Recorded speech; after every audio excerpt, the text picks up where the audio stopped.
Hai semua, selamat datang di channel Baca Saham. Pada video ini, kita akan bahas satu topik dengan judul Harga saham besar ini anjlok, turun 77%. Harga 2022 sama dengan harga 2010. Untuk itu, simak video ini sampai habis ya, agar mendapat pemahaman yang utuh. Mimin mau bahas satu saham besar yang harganya turun drastis, bahkan harga saat ini seperti harga di tahun 2010. Tidak tanggung-tanggung dalam 5 tahun terakhir harganya berkurang 77%. Tapi meski kinerja harganya seperti itu, perusahaan ternyata punya banyak keunggulan, seperti dividen yield 6,8%, rutin bagi dividen setiap tahun, rasio ROE 24% meski laba turun 26%, komposisi utang masih wajar dengan angka 71%, dan masih banyak lagi. Apakah kamu tertarik menganalisa saham ini lebih dalam lagi? Nah, karena laporan terbarunya sudah terbit, Mimin mau bahas kinerja triwulan 2 2022 saham ini.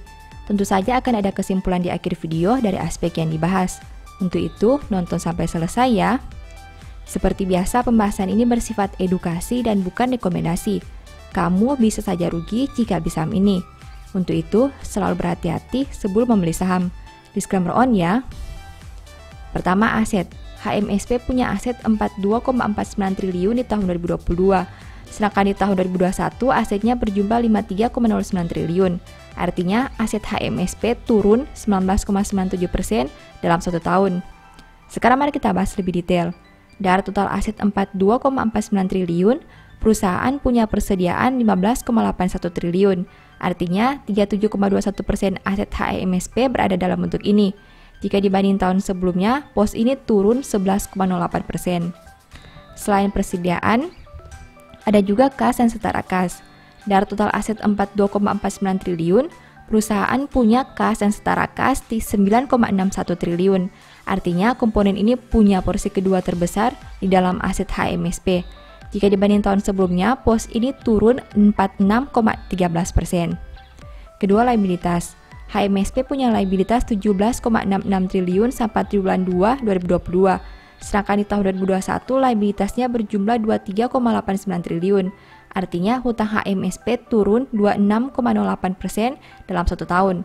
Nah, dari total liabilitas 17,66 triliun, perusahaan punya utang cukai 8,55 triliun. Artinya 48,41% hutang HMSP berada dalam bentuk ini. Jika dibanding tahun sebelumnya, pos ini turun 42,35%. Selain utang cukai, ada juga utang usaha pihak ketiga. Dari total liabilitas 17,66 triliun, perusahaan punya utang usaha pihak ketiga 3,55 triliun. Artinya komponen ini punya porsi kedua terbesar di dalam liabilitas HMSP. Jika dibanding tahun sebelumnya, pos ini naik 6,61%. Ketiga, ekuitas. HMSP punya ekuitas 24,83 triliun sampai triwulan 2 2022. Jika dibanding tahun sebelumnya dengan angka 29,19 triliun, berarti ekuitas HMSP turun 14,94%. Dari total ekuitas 24,83 triliun, perusahaan punya saldo laba belum dicadangkan sebanyak 3,05 triliun. Artinya 12,28% ekuitas HMSP berada dalam bentuk ini. Jika dibanding tahun sebelumnya, pos ini turun 58,62%. Keempat, pendapatan. HMSP punya pendapatan 53,5 triliun sampai triwulan 2 2022. Sedangkan di tahun 2021 pendapatannya berjumlah 47,62 triliun. Berarti pendapatan HMSP naik 12,35% dalam 1 tahun terakhir. Kelima, biaya pokok. HMSP punya biaya pokok penjualan sebanyak 45,52 triliun. Sedangkan di tahun 2020 biayanya berjumlah 38,79 triliun. Berarti biaya pokok HMSP naik 17,35% dalam 1 tahun terakhir. Keenam, laba. HMSP mampu menghasilkan laba sebanyak 3,04 triliun. Jika dibanding tahun sebelumnya di angka 4,13 triliun, berarti laba HMSP turun 26,39% dalam 1 tahun terakhir. Ketujuh, rasio keuangan. HMSP punya ROE 24,50% dengan NPM 5,70%. Sedangkan untuk sisi resiko, saham ini punya DER 71,10%. Kinerja perusahaan bisa dikatakan masih bagus padahal kinerja laba turun hingga 26%. Hal ini menarik karena jarang kita temukan perusahaan dengan kualitas seperti HMSP. Tapi pertanyaan, apakah hal ini bisa dijadikan nilai tambah untuk tetap pemegang saham ini? Kedelapan, valuasi. Saham ini punya PER 17,5 kali dan PBV 4,3 kali. Saham HMSP sering jadi perbincangan dari aspek valuasinya. Karena meski harga sahamnya sudah turun di atas 70%, ternyata secara valuasi masih mahal. Bahkan PBV saham ini masih sekitar 4 kali. Setelah melihat pembahasan tadi, ini kesimpulannya. 1. Penurunan aset disebabkan oleh berkurangnya saldo persediaan dan kas. 2. Liabilitas turun karena berkurangnya utang cukai. 3. Berkurangnya saldo laba membuat ekuitas perusahaan menurun. 4. Pencapaian laba berkurang karena kenaikan beban pokok jauh lebih besar dari pendapatan. 5. Rasio keuangan tergolong masih bagus. 6. Valuasi masih premium meski harga sudah turun signifikan. Demikian analisa singkat saham HMSP berdasarkan laporan keuangan triwulan 2 2022. Selalu ingat bahwa pembahasan ini hanya dari sudut pandang pribadi. Tidak ada jaminan pasti profit dan mungkin saja kamu bisa rugi jika beli saham ini.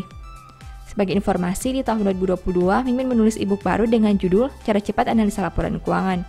Ebook ini ditulis karena Mimin lihat banyak pemula yang masih bingung dengan cara menganalisa laporan keuangan.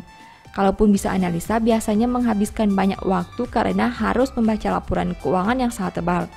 Dengan terbitnya ebook ini, diharapkan kamu bisa menganalisa laporan keuangan secara mandiri dan tentunya tidak membuang banyak waktu. Banyak tips dan trik yang bisa digunakan sehingga kamu tidak perlu membaca angka satu persatu. Mimin juga memberi bonus file Excel secara gratis yang berguna untuk melakukan screening laporan keuangan otomatis. Kamu hanya perlu mengisi data keuangan dan formula Excel akan menganalisa secara otomatis serta memberi saran apakah laporan keuangan tersebut baik atau kurang baik. Apabila tertarik untuk membeli ebook ini, silakan chat WA ke nomor yang tercantum ya. Demikian informasi pada video ini, semoga bisa memberi manfaat kepada kamu semua ya. Oh iya, saya mau menyampaikan bahwa sekarang Baca Saham punya 3 ebook tentang saham yang mungkin saja bisa berguna bagi kamu, yaitu Strategi Nabung Saham, Analysis Report, dan The Stock Market. Berikut perbedaan antara 3 ebook tersebut. Ebook Strategi Nabung Saham berfokus pada pembahasan teknik, money management, dan semua hal yang berhubungan dengan nabung saham. Poin intinya bisa dilihat pada tampilan berikut ini.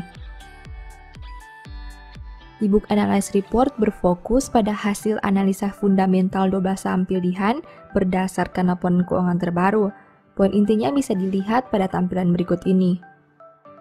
Ebook The Stock Market berfokus pada panduan bagaimana menganalisa fundamental suatu perusahaan dan money management yang baik.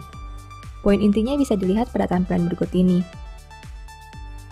Apabila kamu tertarik membeli salah satu dari 3 ebook tadi, silakan chat WA ke nomor yang tertera di layar ya.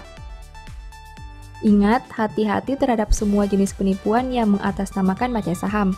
Baca Saham tidak pernah mengelola dana ataupun melakukan penjualan produk di luar Instagram, YouTube, dan Telegram resmi Baca Saham. Sebagai penutup, saya mau mengutip satu statement yang semoga bisa menjadi semangat bagi teman-teman. Lebih baik sepiring sayur dengan kasih daripada lembu tambun dengan kebencian. Thank you.